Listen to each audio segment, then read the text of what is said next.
How y'all doing? Hey guys, how's it going? How's it? I know it's been a while. Since y'all see my face. I know. First of all, Happy New Year, Merry Christmas, and all that good jazz, okay? It's been a while, so get in here, get your dinner ready. I have a story for y'all, okay? So last year ending, I ended off my channel with a good high note. We focused on the Hunger Games series, but this time I thought, since we're doing the whole YA Renaissance thing, why not I get back into Divergent? Because I was also a Divergent girly when I was younger. I didn't read the books when I was younger, but I thought I still love Theo James. Who gonna check me? Who gonna check me, boo?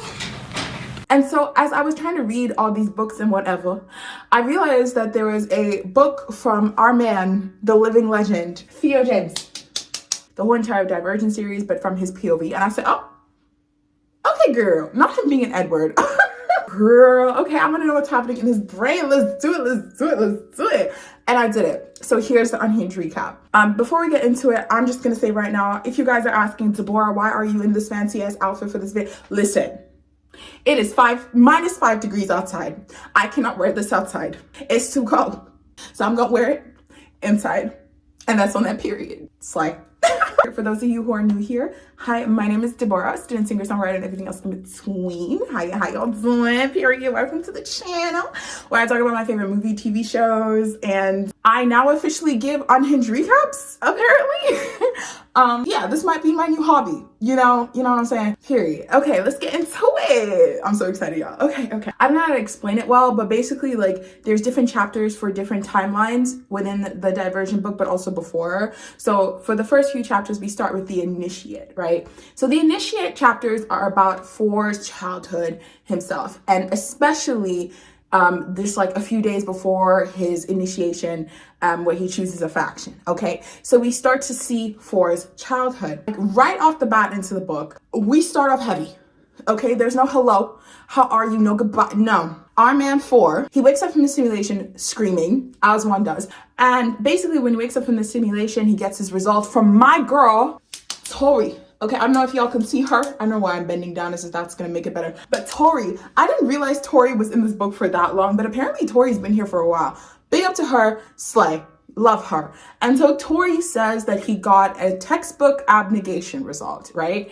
And so I was even surprised, because I thought there was a lot of hoopla about For being divergent, but then later in the books he's not divergent. Like, I don't fucking know. It's a lot, okay? This series has a lot going on. That's why I'm covering this book. Okay. And in his head, he starts talking, because this is from his POV. So he starts talking about that he's relieved because, of course, this is something that his father, Mr. Marcus over here, the menace to society, the abusive father. This is officially a Marcus hate video. I'm telling y'all right now. Screw Marcus, but we'll get into that a little bit later. It turns out Marcus has actually been training Tobias to make sure that he gets an abnegation result, or at least a one faction result, because it's alluded to later that Marcus definitely suspects, he's suspicioso that For might be divergioso. You know what I'm saying? Period. And so he's been training Tobias in the best ways? No, but he's been training him, and eventually Tobias gets an abnegation result. So, hurrah, he's not divergent. So he leaves this test, and normally the abnegation faction is supposed to like wait for other people before they leave that like area, and then they walk back together. But For doesn't do that. And honestly, personally, I wouldn't either. Fuck all y'all. The way I would never be abnegation. I'm so sorry. Y'all could not pay me to do that shit. Huh?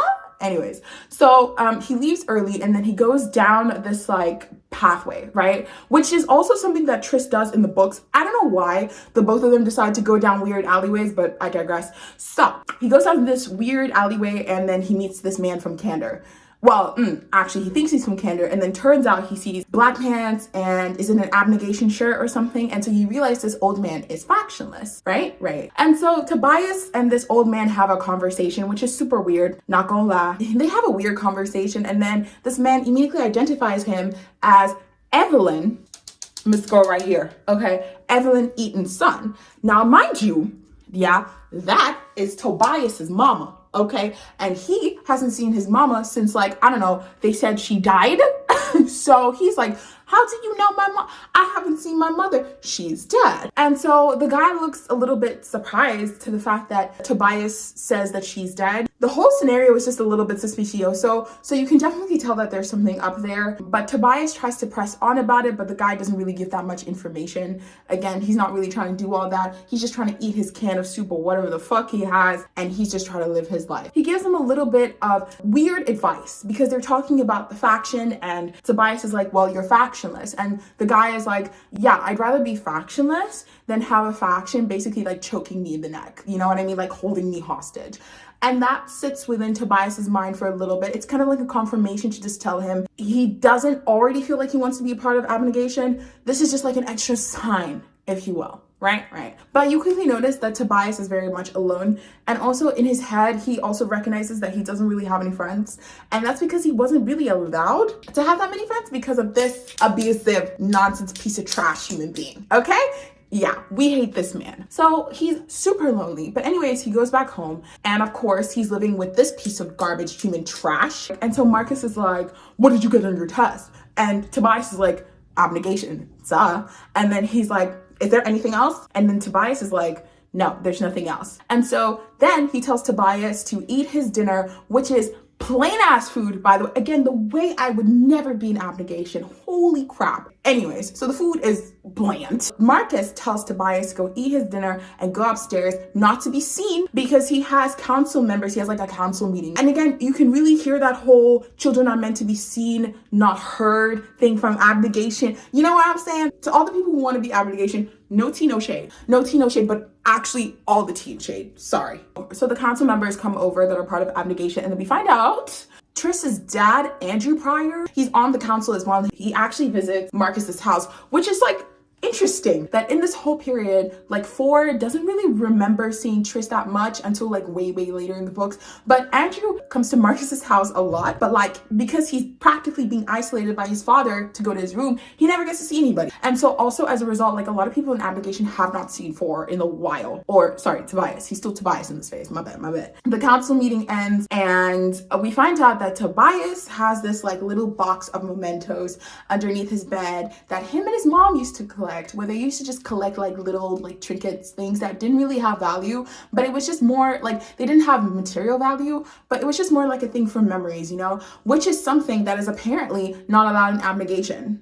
Yeah, because it's vanity. He has like screwdrivers, like the most meaningless crap in this box, but it means so much to him because it reminds him of his mother, and there's just like interesting little statue that just reminds him of his mom, because the boy just needs comfort. The boy really just needs comfort. That's all he's asking for. Okay. And he's just seeking the comfort, and then he falls asleep. I think he takes a nap, and he accidentally, like, he still has the statue in his hand. And then we hear this piece of human garbage trash come upstairs, stomping with his nasty ass, big ass, dumb ass feet into Tobias's room. And so Tobias is like, holy crap, like my father can't see this. He's gonna beat me for it. Y'all, I can't make this up. Anyways, so he comes in, and then he immediately, like, he sees the statue because Tobias didn't hide it well. And then he's like, what is this? And so this evil piece of garbage human trash starts shouting at Tobias, telling him that you're lying. Why are you lying to me? I told you not to lie to me. And when he sees like the whole entire box of mementos, he's like, this is vanity. And so what does he do? He wants to immediately start beating Tobias with a belt, as he unfortunately usually does. Okay. Oh, also, by the way, if I say unfortunately in this video, it is what it is, girl. That is my flaw in life. And we all have our flaws. Unfortunately is one of them. My bad. The only saving grace that Tobias has is that he tells him that the next day is his initiation, and because he has to see so many people, he doesn't want people to see him like black and blue from all the beatings that he gets from Marcus. So he's like, Dad, like, don't forget the initiation's tomorrow. And so Marcus is like, oh yeah. And then he takes his belt and decides to beat Tobias in the back. I can't make this up. And so he beats him so bad that he has like welts and scars on his back. Again, garbage, trash, human being. The next day, Tobias wakes up and his father is being all nice and lovey-dovey and trying to shave his head for the initiation. Like, not like shave his whole head, but like, you know, give him a decent haircut. And Tobias, and again, like, you can see the tragedy of being an abused kid, because there's always that confusion of like, this person just beat me black and blue, and yet he's being nice to me. So like, is this what love is? Is this, like, he's questioning a lot in his head. And mind you, this boy is 16. He is a child. I will say this whole entire like thing did trigger me a little bit. Not gonna lie. No, because tell me why I wanted to jump in this book and beat this man.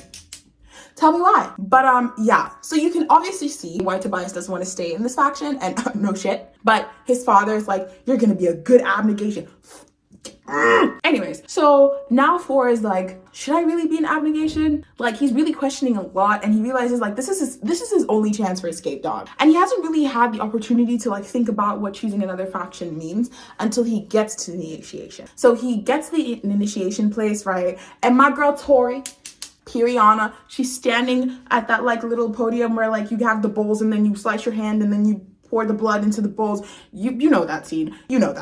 And so she's standing over there, and so he's actively thinking like, right, like, do I go to candor? But I notice a lot of abnegation people don't really like candor like that because they're a little too brutal and honest. I love candor, so I would be there. And then he looks at Amity, and then he's like, everyone in Amity is so nice, but he feels a little bit too broken to be in Amity, which is so sad.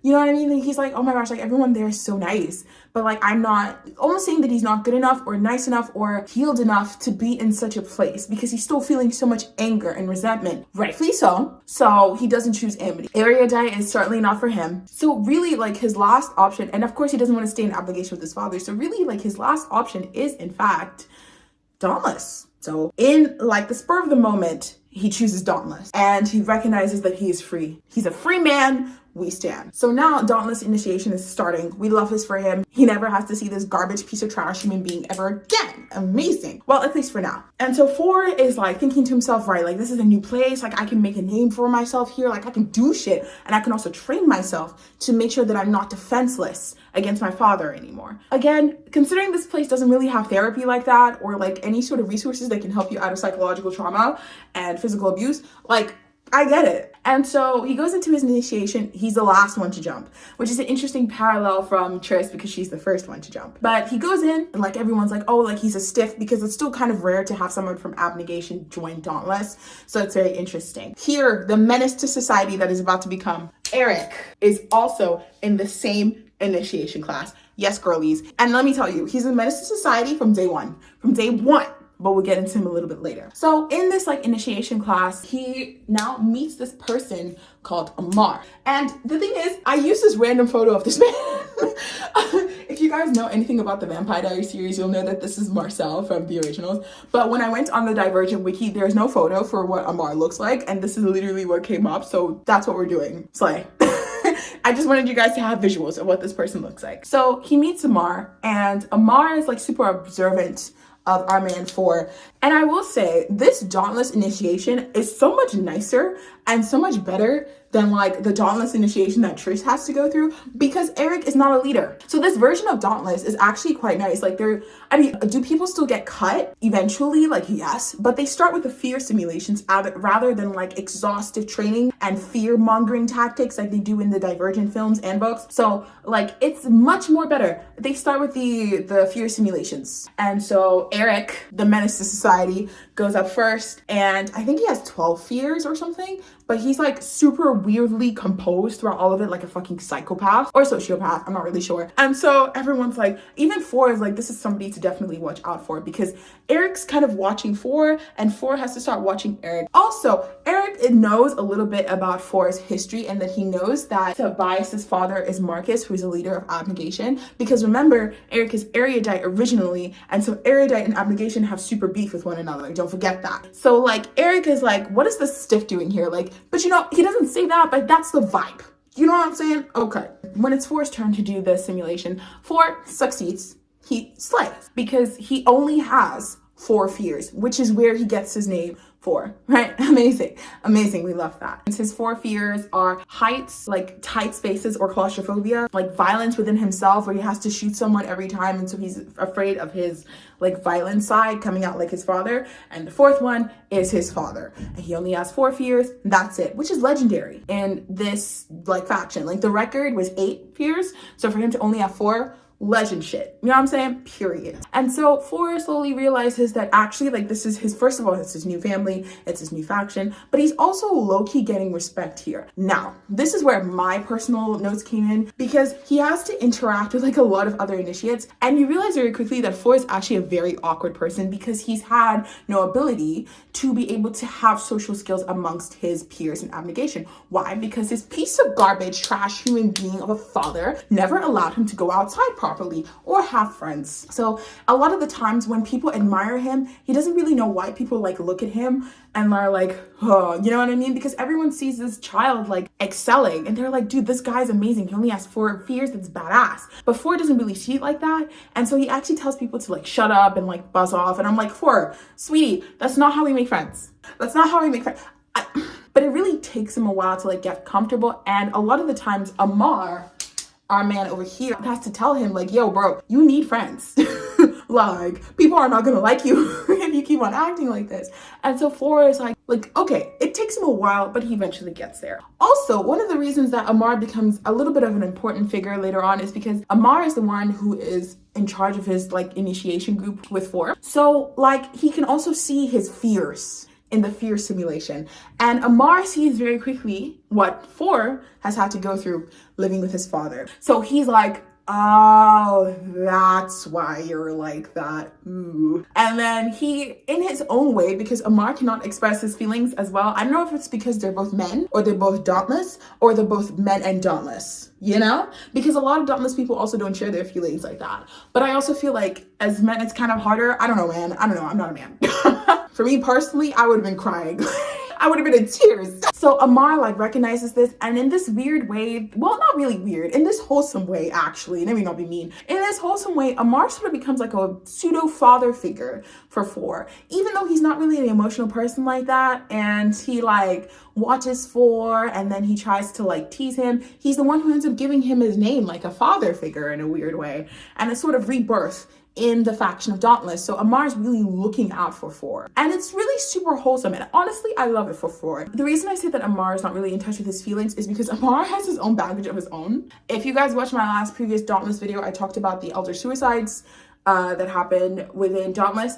Amar and some other of his fellow members have had to go through that. So yeah, my guy's also not okay. Now, Tobias is officially known as 4. So after this, it's time for 4 to start mingling with people, you know, work up them social skills, as he should. So Amar one day invites him, Shauna, and Zeke to go play this game and just like relax with other Dauntless members, including Tori. You know what I'm saying? It's pretty cute. It's pretty fun. Now, before we get into Shauna and Zeke, I just want to say again, there are no photos for these people on the Divergent wiki, despite the fact that Zeke's brother is Uriah, which we find out way later in the books. And Uriah has a whole entire face and a whole entire line in this whole series, and they had no one for Zeke. What is that? So what I did is that I went to go find a photo of somebody who I personally think should have played Zeke. I don't know who this man is in real life. Like, he's a random person. I think he's a model. I don't know. I just personally think if you take his photo and you take Uriah's photo, it could work as a family resemblance. You know what I mean? Okay, I just need a visual. That's not the point of this video. Anyways, and then also Shauna, again, no visuals, y'all. So I got a photo of Shauna, and she's got brown hair and bangs cut straight across her forehead and a pierced lip. So that's what we're going with. 4 interacts with Shauna and Zeke, and Shauna is like, hey man, like we gotta fight, because remember, they're also like practicing fighting with one another. And then 4 doesn't really want to fight Shauna because of course, like he's thinking like she's a girl, like I don't want to hurt her. And then Shauna gets offended. She's like, hey, I might have girl parts, but I'm still girl bossing it out here, buddy, okay? In fact, why don't you train me? So I'm like, oh, okay, girl, period. In fact, I actually thought there was gonna be like a pre-Shauna and 4 romance, but no, they just end up really like becoming friends, basically. So Shauna's like, dude, you're really great at this shit. Like, you're really good at fighting. teach me, bro. Teach me. You're amazing. And this is the time where 4 really recognizes that, oh, like, he's more than just a kid who came out of an abusive home, but he's a whole person that people actively admire. And it's like slowly, very slowly, through osmosis, permeating through his head. You know what I mean? Slowly but surely, he's hearing good things that aren't his abusive piece of trash garbage father's words against him. Also, if you hear a random noise, I live in a student house. Sorry about that. So he's like, okay, let me help this girl. Let me teach Shauna. And Zeke is over here just being like a playboy golden retriever. You know what I mean? Is he really a golden retriever? He's young. I don't know. They're all 16. He just has boyish energy. I don't really dislike him. I'm not the biggest fan of his character, and I'll tell you why in just a second, but like, you know, he's doing his thing. He's here to be a friend to 4. And that's what we stand, right? So they're all playing a game, and then one person dares 4 to get a tattoo, which is pretty cool. And then Tori's the tattoo artist. She's the artistic girl in the group, period. And so she's like, okay, like, I can give you a tattoo. And she opens up 4's back. He wants a tattoo on his rib cage. Yeah, he wants flames on his side. And Tori like sees his back, and she's like, bro, what the fuck is going on? And so 4 has to like be like, oh, like, it's training. And Amar, seeing that 4 is super uncomfortable with this, he just covers it up for him.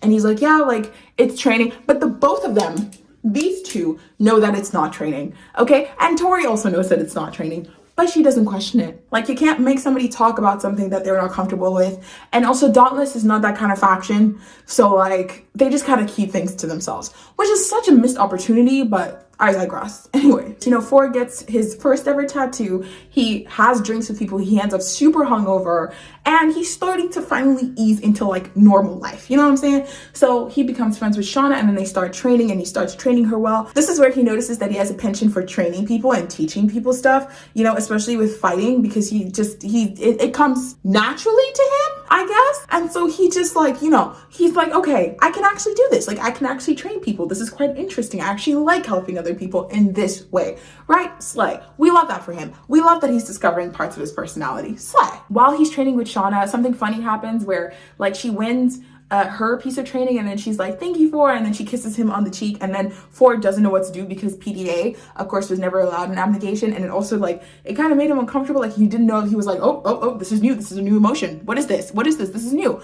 So slay. Love that for him. After that, they have to do a fear simulation again because it never fucking ends. We noticed that 4's fear simulations, even though he is training and he's getting stronger, his fear simulations kind of get progressively worse, especially with his father. In some simulations, his father has no eyes. In the first one, he had like a gaping mouth that felt like it was gonna swallow him whole. Like, it was a fucking mess, okay? And so 4 is like really going through it in this fear simulations. But remember, 4 might be a divergioso, right? In his fear simulations, his timing gets shorter. And Amar, because that's the guy who's training him, notices this. And he's like, that's interesting. How did you make the simulation change? Because at the end of this simulation, he like created a door to escape from his father, which slay, I would have done that as well. Fuck that. When you go through a simulation way too fast, as we see the a la Divergent series, that's a very big flashing warning sign.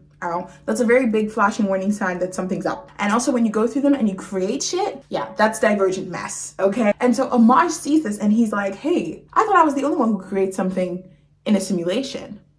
And so we find out that our man Amar is Divergent. It's like 4 doesn't really understand like what being a Divergent is, and he doesn't even know this about his test results. Like, my man's just out here trying to survive. But Amar puts him through and he's like, yeah, for your own safety, don't create stuff in the simulation. Don't do it. And so that's Amar's way of trying to say that like, that's not a good thing. So 4 is like, okay, and they have a conversation about this. Mind you, when Amar is telling 4 this, yeah, there's somebody's footsteps that they hear randomly, but they don't really know who that person is. Keep that, because that's coming back a little bit later. So 4 is like, okay, like, you know, I'll try my best the next time. I'll solve it like a dauntless person would, right? And that's not to create things in their mind. So the next day, he is training with Shauna and everyone else, you know, living life. And then guess who shows up? She's not even on this board. I actually forgot her photograph because she's that insignificant to me. Janine. Yeah. Anyways, so Janine shows up with like a bunch of erudite people and they're like, hey boy bestie, so we saw that there was something suspicious on the simulations. Why is there an error? Especially with 4's results. So 4 has to now speak to Janine and she also asks him why he's called 4, like things like that. Like they have general chit chat. Janine said that she was tipped off by a fellow initiate that there was something wrong with Amar's and 4's test results and there was an abnormality, you know? But she's like, yeah, we want to see you do another simulation again, because that's weird. Who leaves their simulation within 5 minutes? That's weird. So they make 4 do another simulation again. But this time, thanks to Amar, 4 remembered that he should not exit that simulation very quickly. So he does the dauntless thing and he actually lets himself fall from like this really large building and like die in the simulation, which is horrifying, by the way. But I mean, he passes the test technically by not passing the test. And so Janine is like, oh, maybe it is really an error. Oops. Like she's so fucking petty about it. And 4 is safe. And then she does a switcheroo and she's like, okay, 4 might be safe, but actually, Amar, we want to see your test results. When I tell you I was on the train listening to this book, I froze. So it turns out Amar has not really been like cleaning up his own sort of simulation results as well. And even though he gives his advice to 4, like, did he take his advice? I'm not really sure because Amar has to do the simulation. And so 4 is chased out of the room and the doors closed behind him. That is the last time we ever hear of Amar, ladies and gentlemen, because just a few days later, someone calls out to 4 and everybody else who's an initiate and they find Amar's body dead. So Amar is now dead and 4 is like, hold up, wait a minute. Hold up, wait a minute. It's a 22. Pew, pew, pew. Pew, pew, pew. Hi everyone, Editing Deborah here. So when I was reading this book, I, in the background, was reading Insurgent and now I'm finally on Allegiant. And turns out in chapter 21, I think, of Allegiant, Amar is actually alive, y'all.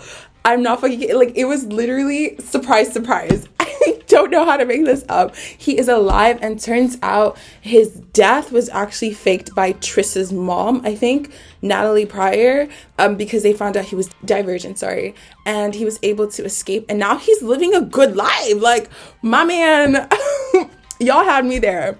Y'all had me there for a hot second. But obviously at this time, like, Tobias doesn't really know that. So that's also kind of low-key traumatic for him. But let's get back into the story, period.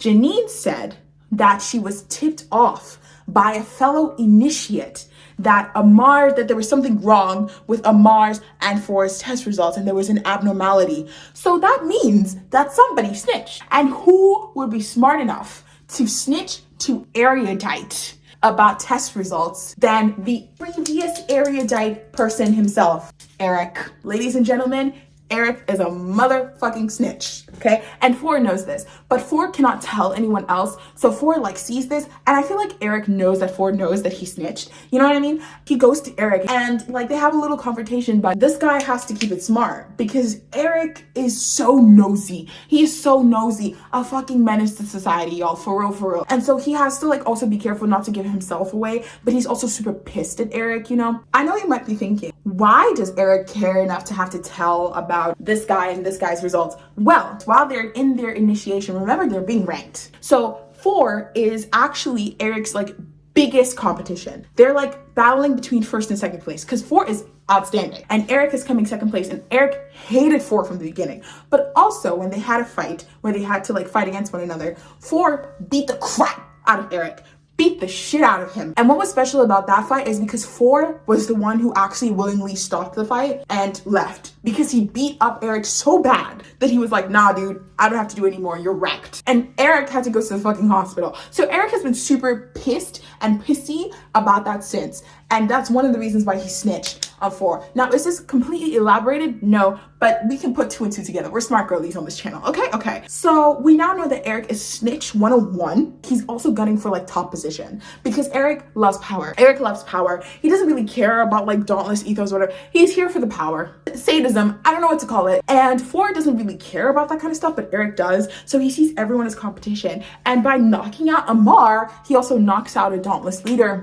Less competition for him. After like confronting Eric is also like telling him to be careful because Eric knows so much about him now. You know what I mean? Like, and he's also threatening to expose that his father is Marcus Eaton. And like, it's just a whole mess because a lot of people in Dauntless haven't really put it together that this guy is this guy's son. How did y'all not? But that's none of my business. At the end of it all, now with Amar being dead, they finally have their final examinations before they get their official rankings. Surprise, surprise, surprise, surprise. My boy 4 is number 1. Surprise, surprise. Surprise, surprise.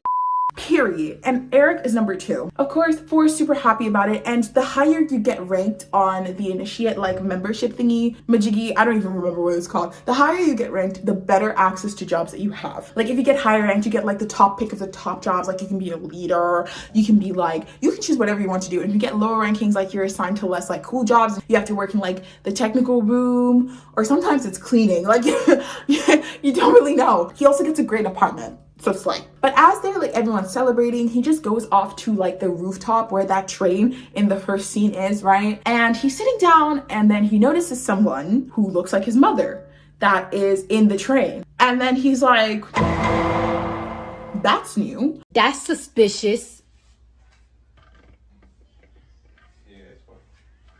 That's weird.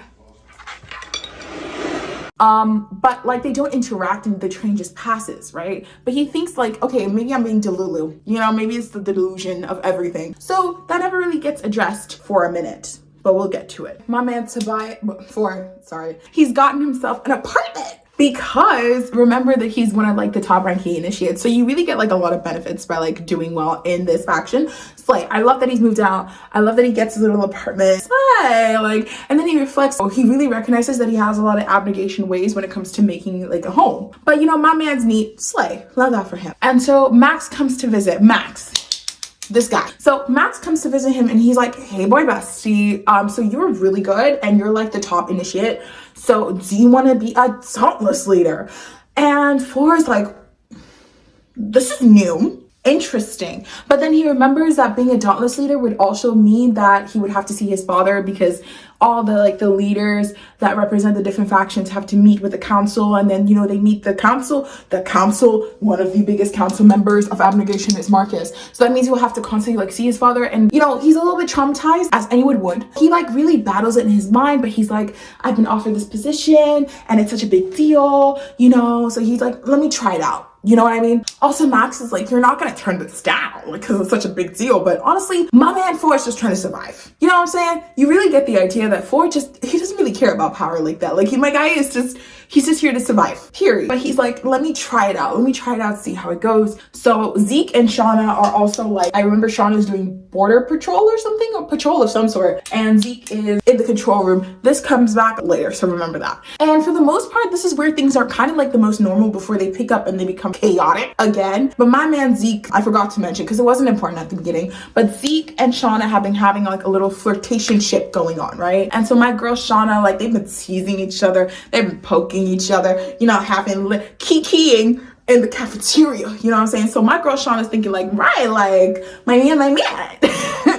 It's a lie. It's all a lie because Zeke starts flirting with the other girlies because Zeke doesn't really care like that. He's also 16. Remember, these are all kids. So Zeke like is flirting with the other girlies, like he's having fun, and then he has a date and he sets up a double date with the girl he's interested in, and then he sets up 4.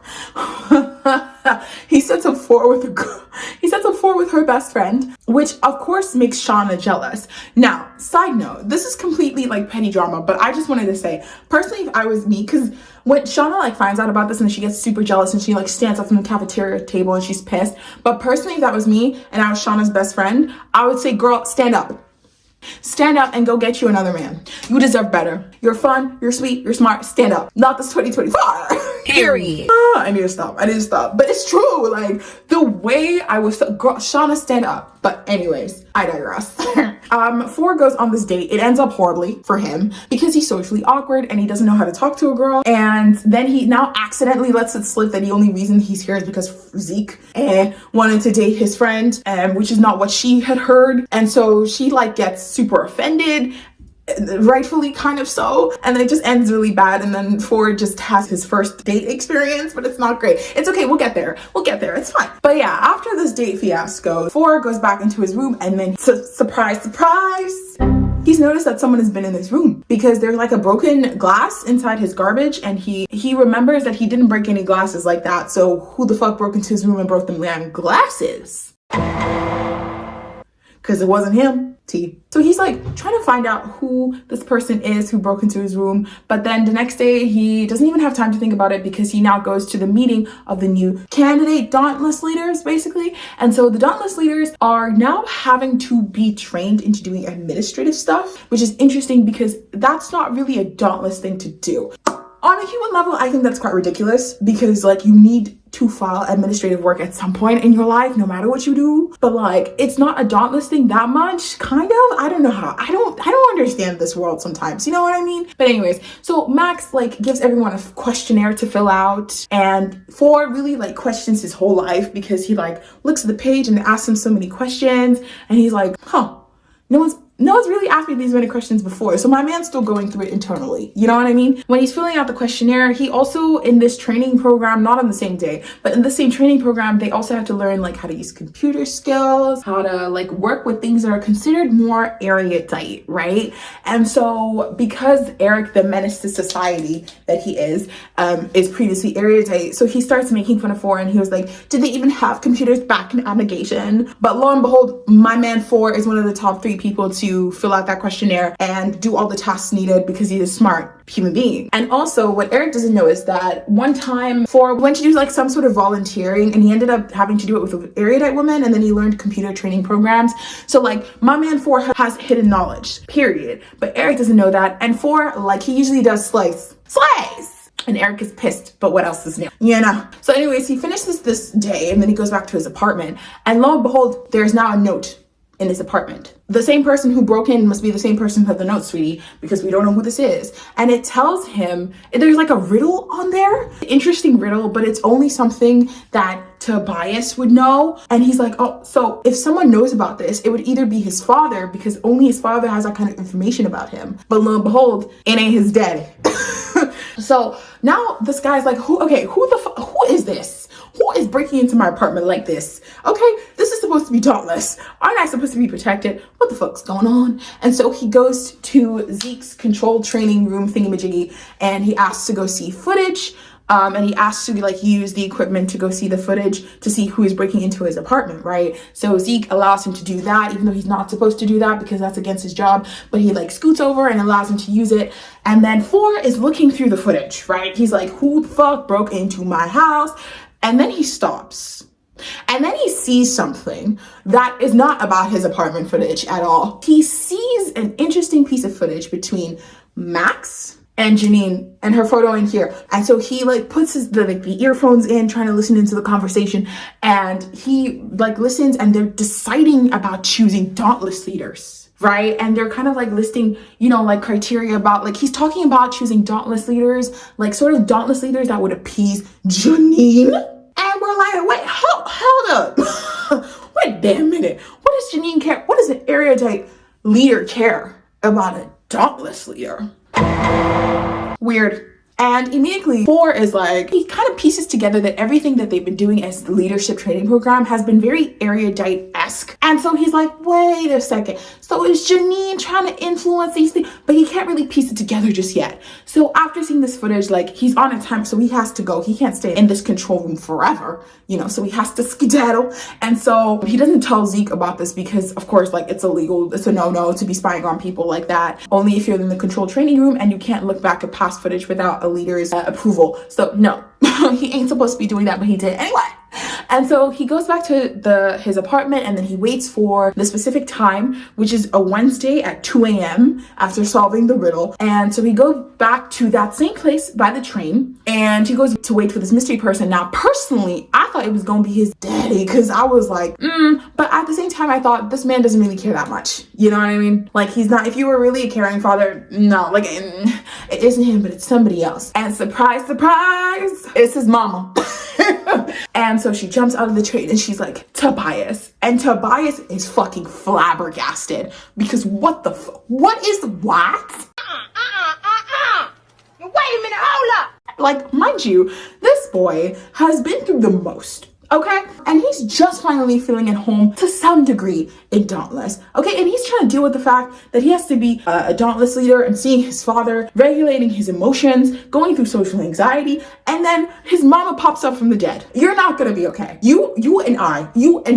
No, you're not gonna be okay. You're gonna be in shock. And so was I. And the worst part is that Evelyn, like, isn't really piecing 2 and 2 together like that, you know what I'm saying? Like, she could have been kinder in this process, you know? Because Evelyn doesn't really seem like a very nurturing mother either. So it's like, she speaks to him for a little bit and he's like, whoa, what the fuck are you doing here? Like, you're supposed to be dead, you know? And she's already like trying to touch him and go for him, and he's like, no. But in my opinion, she should have taken it way easier with Tobias, because she already started like laying expectations on him, even though this boy hasn't seen you in the last 8 to 10 years. So like, how could you be expecting him to be doing the most? Make it make sense, because it's not making sense to me. Evelyn doesn't really process just how much trauma he's been through, because she also doesn't realize how sadistic her husband truly was to his child. Like, she doesn't really know just how deep the abuse went, even though she does hint later on that his father was also kind of trash to her. So I'm like, girl, like, you know what I mean? She's already starting to tell him that she's with the factionalists and that she wants him to be their leader. So yeah, like, they're having a conversation, and then she tells him, she's like, I want you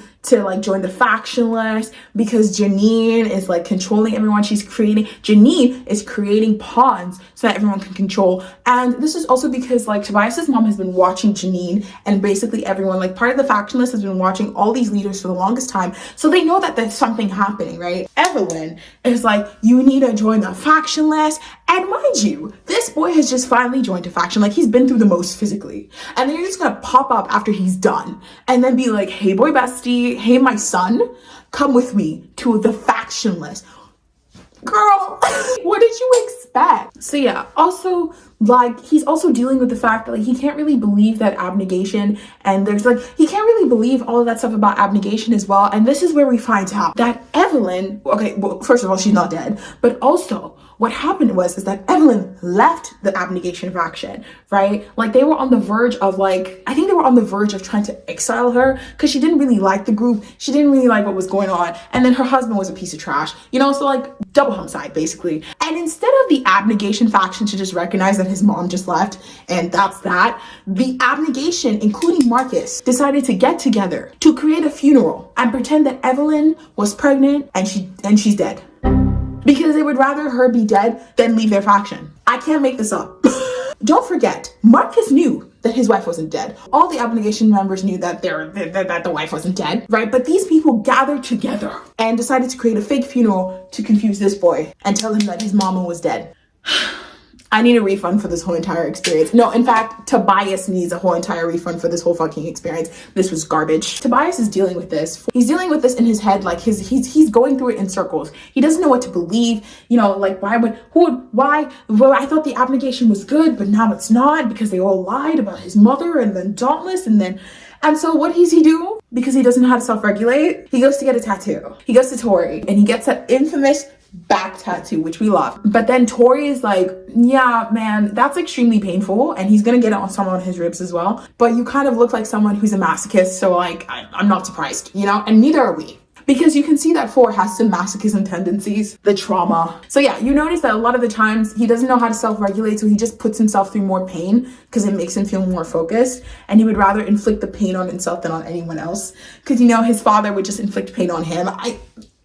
Also, Tori tells him like not to show this tattoo to everyone because he's getting all the signs. So some people might think he's divergent. And this is where like he gets a full explanation of what being divergent means, because Amar just kind of hinted at it, but Tori was like, yeah, girl bestie, there's something being divergent and you have aptitude for more than just one faction, etc., etc.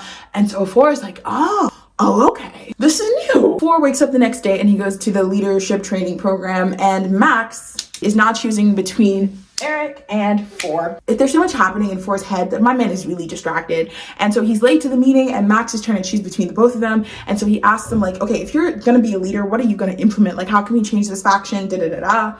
And so this is where you start to see the two different types of subsets that would eventually divide Dauntless later and create the sort of revolution that we get in Divergent.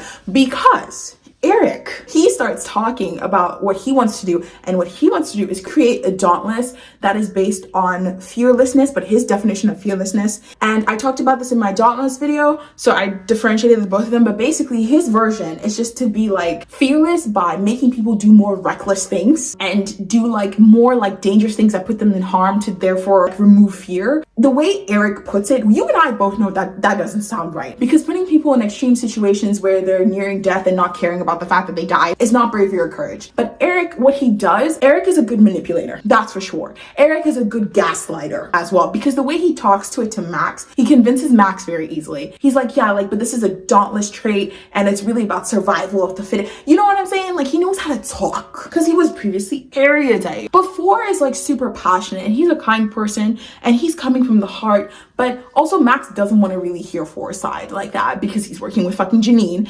And For also realizes that what Max wants is not that he doesn't want someone who can think for himself. He doesn't want a Dauntless member that thinks of fearlessness as fear under control, which is the original like thought behind Dauntless, right? The OG people before this menace to society showed up and this menace to society decided to pair with Janine. He doesn't want that. He's trying to create robots. He's trying to create policemen. He's trying to create soldiers. That's why they're making new Dauntless leaders. They want new leaders to reinforce this new era of Dauntless where people don't think. And For's point, even though he's making this point and he's saying that Eric's idea is terrible, because Eric's idea also includes cutting people out of the initiation and then they become factionless, which is what Trish gets when she enters Dauntless. So she really got the shitty version, unfortunately. For's like, no, that's a terrible idea, but Max is really into it. And Eric is convincing him. Eric is like, yeah, like, but why not? Because this is all about strength and we have courage and we have bravery. Then whoever's not good enough to fit in, they should be factionist. And I'm like, bro, no.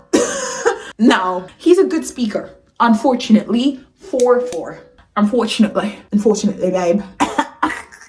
I need to stop. Anyways, For is just like, actually, you know what? Fuck this. I can't be a leader. This is bullshit. I'd rather just train the initiates. And Max like doesn't like Eric, which is funny. Even though he's listening to his idea, Max tells For that he doesn't like Eric. Yeah, and who would? So Max actually does like For, but For doesn't want to be a leader because he sees what this is and he doesn't want to be a pawn for Janine.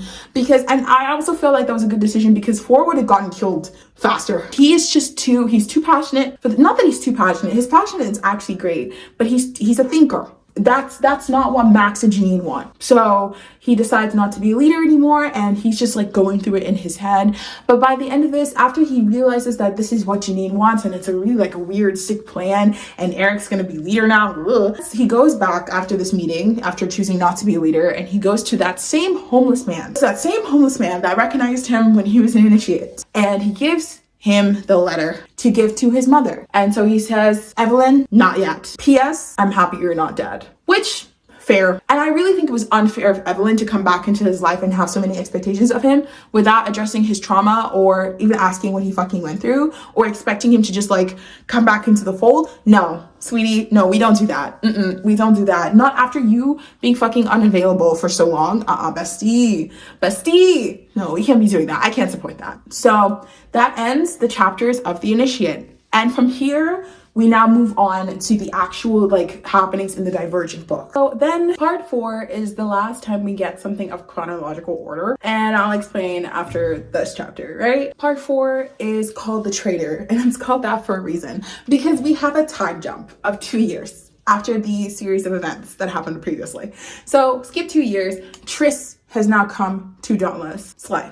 4 has seen Tris and he's very much aware of her presence. But the reason that this chapter is called The Traitor is because 4 has been doing Mr. Investigation this whole time. So it turns out what 4 did is that 4 managed to like hack the system in a way, which big up to him, smart guy. And he got Max's password, and so he's been looking through his files with Janine and everything they've been sending back and forth. And he's been using the control room more than he should because he doesn't work there. So that's not really his job. And there's this guy called Gus who's not really important, but Gus like gets super pissed as to the amount of times he keeps on focusing on footage of Max and whatever Max is doing because he's not supposed to be doing that. But 4 is really in incognito mode. So he thinks. He's not really incognito, but you know what? Tomato. He's in his investigation era. And so he's doing like a lot of like investigation on like what's happening. So he's just gathering information. Besides Janine wanting control, there seems to be an attack on the horizon, but it's against abnegation, and so he's really confused, right? In this time, he's like aware of Tris's presence. They know each other, and he's already attracted to her. Like, he's already established that he's attracted to her. He's living his life, but he's also being in incognito mode because he's trying to understand what's going on, and he's practically collecting information for Evelyn. Even though he doesn't really want to be factionless like that, he's still trying to help the abnegation people because to him in his head, he's just like, how can the abnegation people be bad? I misspoke earlier. Evelyn telling him about the fact that abnegation covered her death actually happened this time in the book. I got them confused because the first conversation wasn't really productive, to be honest. It was just them kind of fighting. But tomato. They needed a train and they still swap information. You know, point is that he still wanted to protect people in abnegation, even though they're garbage. He's still like, but they're still people, you know? Which Evelyn doesn't really care. She doesn't give a flying fuck. She hates everybody. And she's factionless. She has no money. She has no clothes. She has no secure place to stay. So girly doesn't really give a flying fuck about how the system works. She wants to change it. She wants to get out of these raggedy ass clothes and she don't care, you know? And so like 4 is still dealing with that. Again, he's now 18, but he's still like young. So like my man's going through it, okay? Even like after all of this, because he's dealing with this on one side, now he's dealing with like seeing Tris and like low-key trying to protect her in this thing, which I'm really glad this book cleared up because in the movie, sometimes it really felt like he hated her at the beginning. But this book establishes that he's really liked Tris since the beginning. He's just not really good at expressing his emotions. And normally I don't excuse men for doing that, but honestly, this dude does get an exception because there's no therapy to begin with, you know what I'm saying? And he's been through a lot, so like I kind of leave him alone. But sometimes the way he talks or like they communicate, especially between him and Tris, is so weird to me. And like when I was listening to it, I was like, yeah, this is not my type of relationship. There's one point where they have a conversation and then Tris is like, I'm not pretty, and he's like, I don't care if you're pretty, and I'm like, dude. Like, if a man told me that, I'd be pissed. I'd be so pissed. Are you kidding me? Don't confirm that insecurity. But at the same time, my guy is still dealing with it. So, you know, this is their relationship. I don't know. I'm not a therapist. Anyways, while dealing with his mom, he now goes back into like the pit or the pyre or whatever they call it. And this is the infamous scene where Tris is getting attacked by the 3 boys, Peter, Al, and Drew. They're trying to attempt to throw her off the pit. And so 4 swoops in, does the saving, you know, beats everyone up. And then he also realizes that this is happening because of this menaced garbage human trash Ben has decided to implement these stupid ass rules, which is making everybody fight one another because they're scared of being fucking factionless. This never happened when he was doing his initiation, okay? So he knows that this is Eric's fault. People stabbing each other in the eye, like trying to take each other out before the initiation boards even like play a role. So yeah, like he's dealing with that, and then he goes to shout at Eric, but he knows like it's not really gonna change. And again, this is the thing, 4 is a passionate person,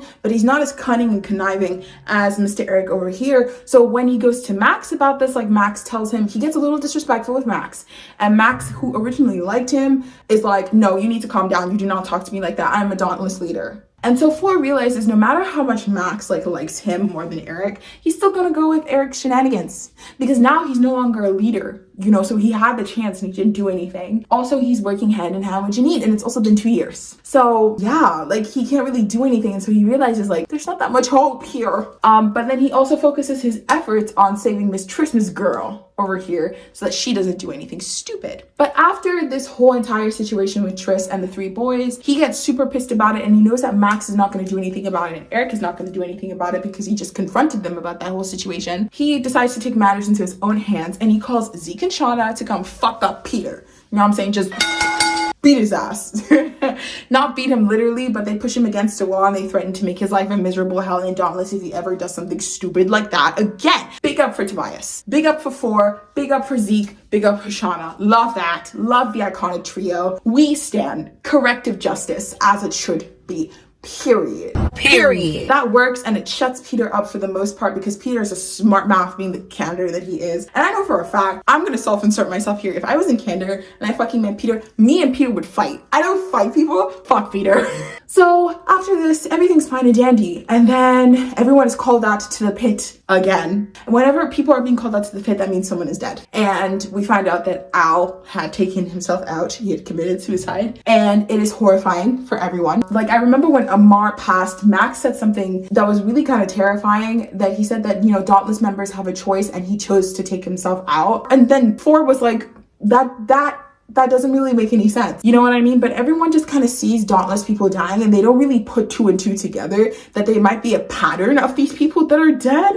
They just see people who go in the pit and they just think like it's all their decision, which for some people it is, especially for the elder suicides, but not for everyone. Y'all, start using your nuggets, please. Before realizes like, this is really, really bad. This person passes, but then a lot of people don't really know what happened between Al, Drew, Peter, and Tris. And so a lot of people are like, oh, like Al, like they start sort of make him into a hero. Like, you know, they're going to memorialize these people, Amar, and now Al's being grouped in there. But Al literally tried to kill another person just a few days ago. And Tris and Four both get mad at this idealization of these dead people. And Tris is like super overwhelmed because she's pissed because she was pissed at this person, but now he's dead, so she can't really take her anger out on him. But now he's dead and everyone's praising him, so she's also upset about that because she's a victim. It's a dilemma, y'all. And they're like really going through the emotions, and you really get to see some scenes between Tris and Four. Even though they don't really know each other well at this point, they have conversations with one another. And again, it's a little bit awkward because both of them don't really know how to like address their feelings. So it's a lot of like miscommunication, but you know, you take what you can take and you can get.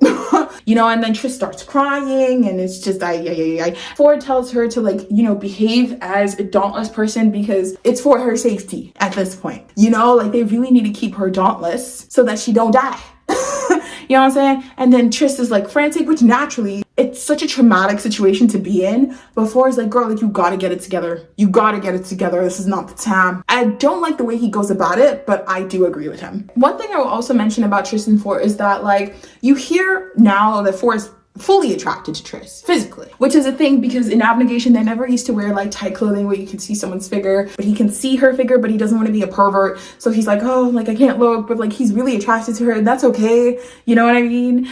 Even though they have a very weird communication style and they don't really communicate well, so there's so many moments where like he wants to give her a kiss or he wants to like show affection to her, but he doesn't really know how to do that, and they don't really know themselves well like that. So what he does is that he takes her into his mind and she sees everything, and we have that infamous scene, and then she sees Marcus and finds out that he is Marcus's Eaton's kid, and she's like, oh my god, the trauma. And this is the way that he can kind of show affection, is by letting someone into his own fear landscape, because he doesn't do that with the rest of his initiates, and he's such a private person, so to him that's his love language. Basically, he's just trying to show her, like, I'm really so into you that I want to let you into like my deepest, darkest fears, and I want to be able to trust you. And so like, even though they're not good communicators, again, they're trying, you know, and I give them that. Right? So yeah, and he also gives her like a final compliment. He's like, I like how you look. She's talking about herself, and she herself also doesn't really like know like why he's interested in her either. Again, they're kids, you know what I'm saying? But he's like, I like how you look, which is one of the like only kind of compliments he gives her. Finally gets to kiss her in this chapter at some point, thank God, because the angst was real. And then he's finally finding someone that he can tell like his innermost fears to, like not completely, but he finally has somebody, you know what I'm saying? And so after like that, he like sees her off to her like dormitory or whatever, he now goes to Marcus. I don't know why, but he does. I just have to reiterate it every time. Yeah, so this garbage human being, he goes to him for still being a child. He's still, well, he's not a kid anymore. He's 18.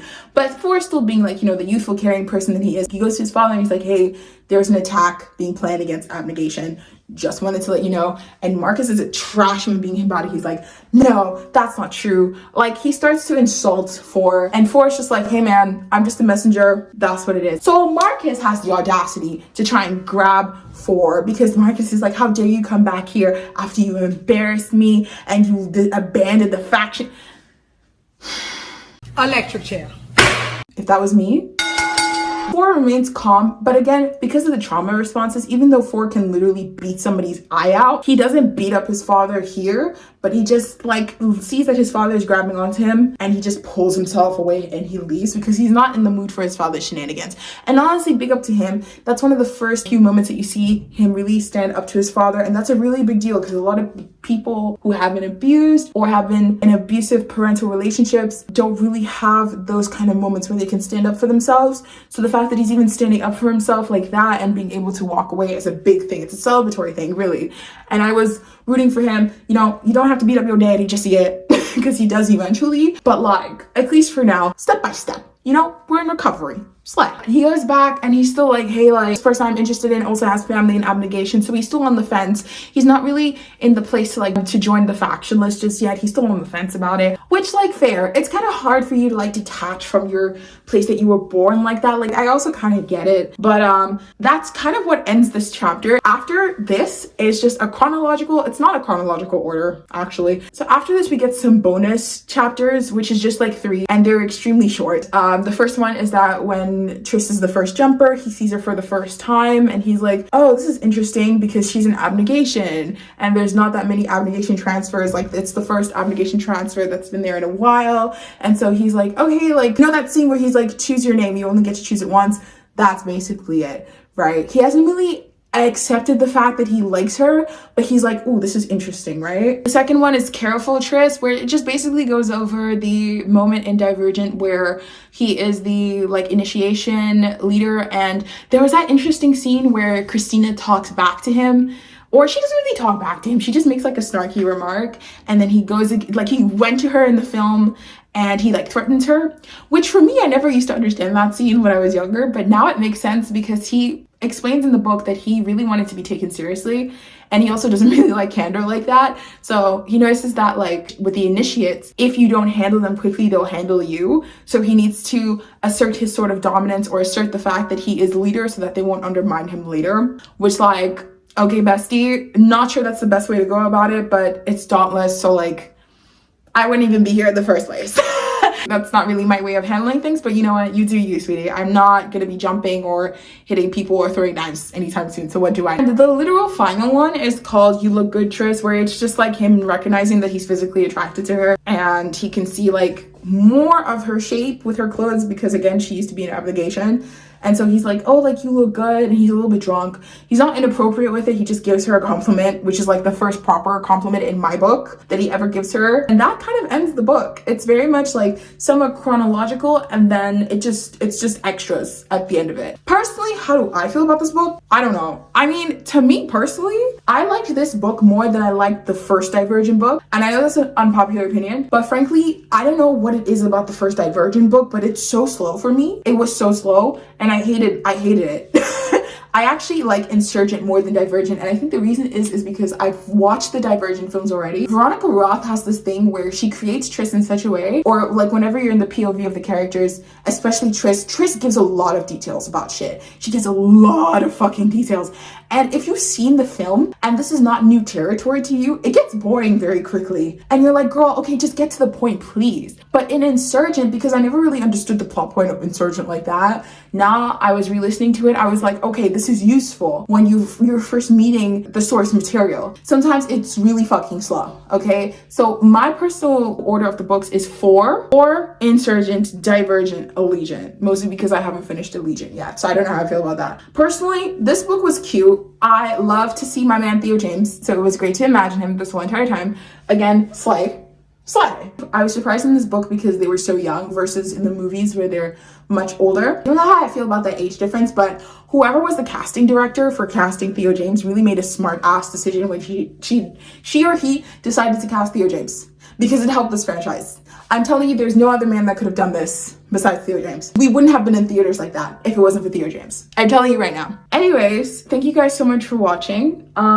Just like with the Hunger Games series, after reading this book, I just decided that maybe I didn't know what I was gonna do with the remainder of the Divergent books, but I think stopping here would be great. Besides making the factions videos, I'm definitely ready to move on to something new. So I remember I asked you guys if you guys would like Divergent or Shadow and Bone content.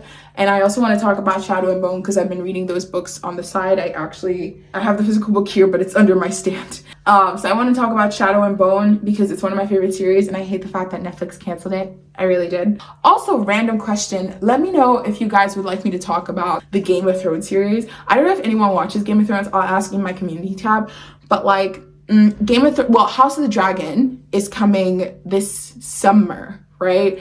And like, I love Game of Thrones. Is it very violent and graphic? For sure, yes. If you guys are interested in me reading the books, because the books are thick, they're 30, like in audiobook terms, reading the Battle of Songbirds and Snakes was 11 hours. And I thought that was a lot. Game of Thrones books are 33 hours long. George R. R. Martin and I have beef. But I'm already kind of listening to them. So let me know if you guys are even interested in that. And yeah, you guys can let me know down in the comments below how y'all are feeling. Thank you guys so much for watching this video. I really appreciate it. If you guys would like to support me, links are all down below. My music, my Spotify, my socials, like everything down below basically. And I'll see you guys in the next video. Okay, bye. Oh my, oh my.